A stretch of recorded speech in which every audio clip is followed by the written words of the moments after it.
Thanks a lot for inviting us and giving us the opportunity to present our case today.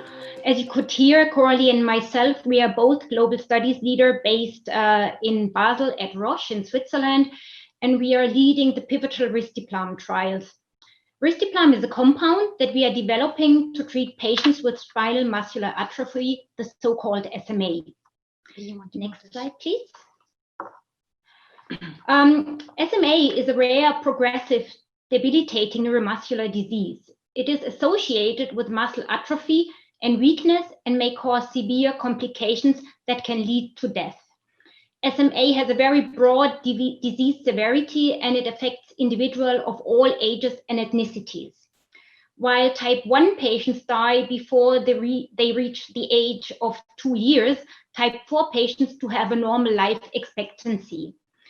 What all these patients do have in common is that they have a prevalence for repeated episodes of pneumonia, which makes the COVID-19 even more dangerous for these patients. Next slide, please. On this slide, you can see the history of the development of Risdiplam. We are developing Risdiplam in collaboration with PTC and SMA Foundation. So from the beginning onwards, we have chosen a patient-centric approach, which allowed us to obtain FDA approval in record time, as there were only 4 years between the first patient dose and the FDA approval. And this was really only possible in a setup where we are very close to the patients and we worked in a very innovative way. In the blue box, you can see the 3 trials that contributed to the filing. The Sunfish trial, where we enrolled type 2 and 3 SMA patients, the Firefish trial enrolling type 1 patients, and the Jewelfish trial enrolling patients that were pre-treated before they enrolled in our trial. And for the case study today, we are even also capturing the Rainbowfish study, which is circled in the dotted box here. Next slide, please. On this slide here, you see an overview on our global program, which is a very broad program, as such as we are enrolling type 1 to type 3 SMA patients at an age of 1 month to 60 years. We are operating in 21 countries together with 60 sites. And at the time when this pandemic started, we had read out our pivotal trials and we were in filing mode and preparations when this pandemic started as a local problem in China, where we had patients who were not able to come to attend their site visits. At the time when this started, we thought it's a temporary, local, isolated issue. But then within weeks, this pandemic went over to Europe. We all went into lockdown in March. And this was the time where we really had to take fast actions because the majority of our patients has been enrolled in Europe. And this really required a lot of immediate actions to make sure that these patients are safe and they have access to study drug treatment. At the time when the pandemic moved on and started to spread in North and Latin America, we were somehow well prepared and could implement all the actions that we have taken on the other continents before. Next slide. So first of all, what were our goals when we were managing our studies, our patients during the pandemic? So first of all, of course, it was making sure that our patients are safe. So this was really the first goal we had. At the same time, we wanted, of course, to retain our patients in the trials to make sure they have access to the treatment. And last but not least, as I said, we were filing. So of course, we also had a big focus to make sure that we could keep the integrity of our data. So the actions taken. So first of all, again, I have to say we were in a very lucky situation that at the time when the pandemic started, we had study drug home deliveries services in place. And we also had home nursing services in place, and we were expanding these services. So while at the beginning of our trials, we only did home deliveries of study drug to patients that lived very far away from the sites, we expanded this service as such that every patient who requested it could receive the drug delivered to their homes. The home nursing service was a service which wasn't really used by the sites and patient until the pandemic started, because normally or investigators do prefer to see their patients in person, as well as patients prefer to go to the site. And last but not least, somehow the data needs to be collected, and therefore, of course, site visits are the preferred option. However, at the time when the pandemic started and patients were no longer able to go to the site, we were really glad that we could offer this service to the patients. We also implemented new procedures. So as patients were not able to come to the sites, we have asked our investigators to call the patients instead and to collect as much information as possible to ensure we could collect the minimum of data and ensure our patients are safe and have access to study drug. We also provided our home nurses with calibrated scales, as some of our patients are on weight-based dosing, and this somehow allowed us then to make sure they have the right dose of our study drug. For the data integrity, we also implemented remote monitoring. Of course, this doesn't necessarily replace an on-site STV of the data, but at least we could ensure that the monitors could discuss all the patients, make sure that adverse events are reported in the database so that the information is available to our safety team and to our scientists so that they could look at the data and make sure the patients are safe. Next slide, please. So what were the challenges? I would say one of the biggest challenges was really managing the uncertainty of a constantly evolving global pandemic. As I said before, this started as a local isolated issue in China, and we were thinking it would disappear within a few weeks.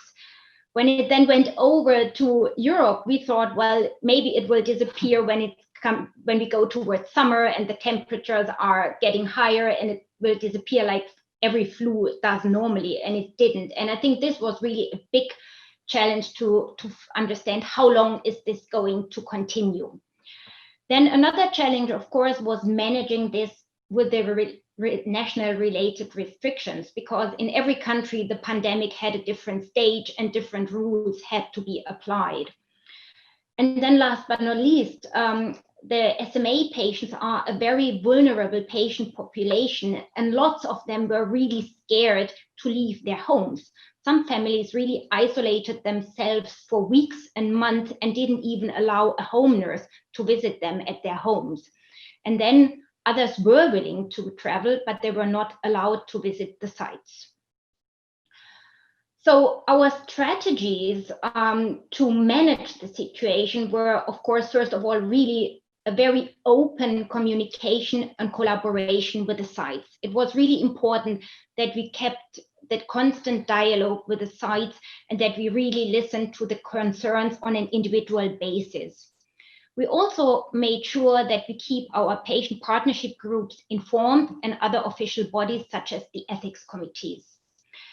We as a team did a continuous review of the newly released guidelines, internal and external guidelines, which were released. And this also included the FDA guidelines. We were really pleased to see that the FDA released guidelines at very early times of the pandemic and made those available to the industry. And we really appreciated the very pragmatic approach which allowed us to manage this pandemic in a very flexible way and to make adjustments on a country and sometimes even on an individual patient basis.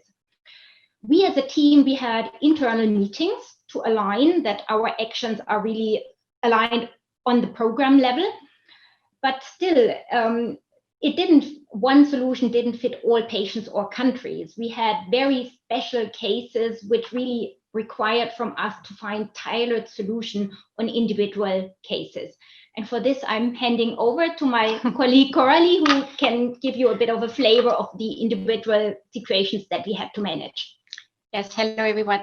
So I'm glad to be here, and thank you very much for inviting us to tell our stories about what happened during this pandemic on our program. So one specific scenario that happened a few times on the program, so on the different studies and in different countries, is that some patients were either traveling or maybe they were spending some holidays in another country abroad, and they suddenly found themselves stuck in this country, which was maybe far away from their home country and very far away from the site, from the investigational site.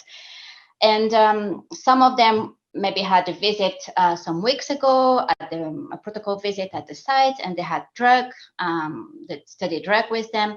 But it became very quickly obvious that at some point, because we were seeing one after the other, borders were closing, airline companies were shutting down, flights were canceled one after the other. So we really realized that soon we will face the issue that the patients will run out of drugs. So that was really something critical. So we could have said, okay, we just wait and see, and maybe the pandemic, or maybe it was not the pandemic yet, and maybe it will be over in a few weeks and we'll be fine, and they will be able to go back and have their visit. But instead of this, because we were thinking if we don't act now, we may just run out of time. And at the end, we will have to restore the patient. And this is really something that will have broken our heart with, just to lose a patient for this. So instead, we really went straight away, have a big brainstorming. And for these patients, we said, okay, you first need to find a medical doctor. You need to seek for medical care at the nearest hospital or clinic where you're located. And then we as a team, we really put all the bodies together. So quality, legal, our affiliates in all the two countries that were involved, really to get their input from the regulatory perspective and see what can we do now. We're stuck. We have this patient there. We need to provide the drug to this patient. And in these countries where they were sitting, we didn't have a site. Any of the studies were conducted in these countries. So we didn't have an import license open. We didn't have anything there. So that was quite a big challenge for the team to find a solution. So the first thing we thought was that we need to find a way to fly the patient back. So there was no regular flights and the company was shutting down, but we asked our patient partner support, and they were discussing with the patient, and they were even contacting the embassy or the consulate in the country, try to find and register them on the waiting list for specific emergency flights. And we were thinking maybe with the case study saying that the patient is involved in a trial, maybe it would help to have the patient having a seat in this emergency flight. But the flights are not recommended for SMA patients in general. So as Sibylle said, the pandemic was really not something good, and would put really the patient at high risk to have a severe respiratory infection. So this is something also that the medical doctors and the PIs at their home sites would really strongly contraindicate. And also the families or the patient themselves really were not ready to take the risk to fly, to go to an airport, to cross people. So they were really something that we had to exclude. So because we couldn't bring the patient back home and to the site, we had to find a way to ship the drug to them. Our drug is a powder, and it needs to be reconstituted, diluted, and prepared for before it's handed over to the patient. And for this, we needed to reconstitute the drug, and it needs to be done by a pharmacist. And we tried to do that, and we asked, okay, we can ask the site where the patient is used to be followed to prepare the drug, and we're going to ship the drug ready-made to the patient. But here we faced strong no-go from the custom clearance, and they say, you cannot just ship the drug like this. It's a reconstituted drug, and we can't do that. So we finally found that we have to ship maybe the powder itself. So this is what we did. It was such an amazing teamwork. We involved so many people, and the energy we put in there to find a way to have an import license for just few bottles of this powder shipped to countries where they never heard about the study, never heard about the program.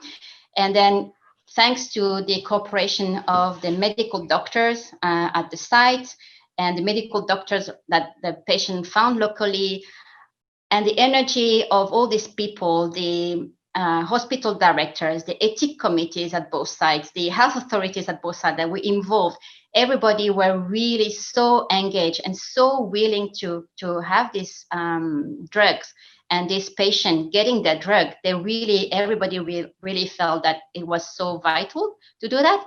So it was really an amazing teamwork. But when I say team, it's really a large team. And it happened. And then we finally had this import license approved. We shipped the drug from our central depot from Switzerland to these countries. And then the thing is that it's not easy because we then need to reconstitute the drug. So we need to have a pharmacist doing this, and we need to have a proper pharmacist, properly trained pharmacist. We need to collect all the documentation. We need to have all the paperwork for the study accountability and everything. So that was something really challenging, but we really want to do the things right. So although we were doing something completely crazy and exceptional, we still wanted to be GCP compliant and really make everything right. So finally, we managed to find a pharmacist in a hospital. We trained this pharmacist, and at the end, we delivered the drug to the patients. And this was just a wonderful outcome. And it was so nice to see that it was thanks to the energy and the willing of everybody everywhere sitting in the world, the affiliates and all the different parties, that really for this one person, for this one bottle, we managed to get to the patient, and that was a wonderful outcome. So I think this is where managing tailored solution, it's really taking full sense and full meanings here when we reach this point. So that was the story. Thank you so much. Right. So I will just finish up with the measures of success. Our measures of success were really that we were able to keep the treatment interruptions at minimum. We had almost no patient withdrawals, and we were still able to deliver high quality data to support filings, as we want to make this drug available globally for all SMA patients. And our last slide, next one. Yeah, so our learnings is really what we realized is that, one size fits all, the approach is not possible, or was not possible in this case. And what we really learned is the true meaning of agility, being flexible and having a patient individual centric approach. What we also realized is that what was really important is having proactively risk mitigations in place, means contracts with home nursing services and study drug home delivery services. Because normally it takes months to set up such services, especially when you're operating globally. And we were really in a very good situation or position that we had those in place when the pandemic started. Then last but not least, what we mentioned before, managing the uncertainty, but in our case, managing it remotely. We all in Europe went into home office and lockdown as of March. And we were not able to sit together to manage this as a team. We were all sitting at our homes, managing our families and children who were not able to go to school in parallel. And so I think it really required a lot of never give up mindset, with the mindset it's only impossible when it's too late. And yeah, this concludes our presentation. Thank you. Thank you so much. I think you really touched on something about the fact that there needs to be a tailored approach for each patient. And also, interestingly, I think we've seen this in many diseases, the reluctance initially pre-pandemic of patients and physicians who preferred this in-person visit. And I think once telehealth has crept in and home visits, actually seeing this huge benefit that we now hope will continue and really what it adds. I have one question, then we'll move on to the last speaker. But where did you see the greatest difference in perspective between the ethics committees and regulators, and what issues were most challenging to navigate? I think, honestly, when I mean, we had the biggest peak in managing the pandemic when it started in Europe. And basically, what we did is we released memos with guidance to the sites. Within a few weeks, we released 4 memos. And at the time, what we did is we really only informed the ethics committees about what we have been doing. And we didn't receive any pushback. All we received was really great support. And I think the same also applied with the guidelines that were released, the main ones, from the FDA and the EMA. They were really very pragmatic, and they really allowed us to manage the pandemic without deviating from these guidelines at all. So we felt this was really very helpful and supportive, so that we cannot really say we did face any challenges with the authorities or the ethics committees.